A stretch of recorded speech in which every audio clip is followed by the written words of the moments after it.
బులెటిన్లో breaking news చూస్తున్నాం. అభ్యర్థుల మార్పులు చేర్పులపై కూటమి కసరత్తులు. అభ్యర్థుల మార్పుపై 2 రోజుల్లో నిర్ణయం. బీజేపీ సీనియర్ నేతలతో చర్చించనున్న చంద్రబాబు. గుంటూరు అభ్యర్థిని మార్చే యోచనలో వైసీపీ. అభ్యర్థి విషయంలో ఆచితూచి వ్యవహరిస్తున్న వైసీపీ. ఇక ఇదే అంశంపై మరింత సమాచారం మా ప్రతినిధి ప్రసన్న అందిస్తారు. ప్రసన్న, చెప్పండి.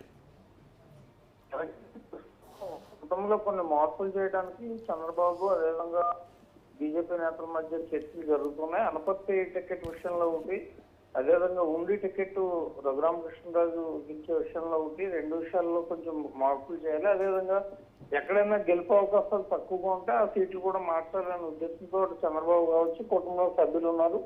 ఇవాళ రేపట్లో దీనికి సంబంధించి ఒక క్లారిటీ వచ్చే అవకాశం ఉంది. బీజేపీ నేతలతో చర్చలు జరిపిన తర్వాత ఈ మార్పులపై దృష్టి పెడతామని చంద్రబాబు చెప్పారు. ఇవాళ రేపట్లో మరి బీజేపీ నుంచి ఏమైనా గ్రీన్ సిగ్నల్ వస్తే కనుక అనపర్తి అదేవిధంగా ఉండి టికెట్, నరసాపురం పార్లమెంట్ విషయంలో కూడా ఒకవేళ రఘురామకృష్ణరాజు నరసాపురం పార్లమెంట్ ఇస్తే బీజేపీకి వేరే ఎక్కడైనా ఇవ్వాలా ఎంత అనేది మీద కూడా చర్చ ఒక క్లారిటీ వచ్చే అవకాశం అయితే కనిపిస్తుంది. మరోవైపు సీఎం జగన్మోహన్ రెడ్డి కూడా గుంటూరు ఎంపీని మార్చే విషయం మీద ఆలోచిస్తున్నట్టుగా తెలుస్తుంది. ప్రస్తుతం రోసయ్య గుంటూరు ఎంపీగా పోటీలో ఉన్నారు.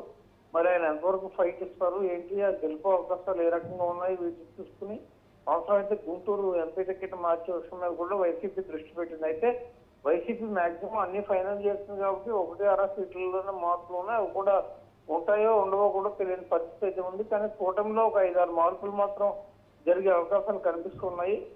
18వ తారీఖు నుంచి నామినేషన్లు వేస్తారు కాబట్టి ఈ లోపే మార్చే పరిస్థితి అయితే మనకి కనిపిస్తూ ఉంది. Tarangini. Okay, right. Thank you Prasanna.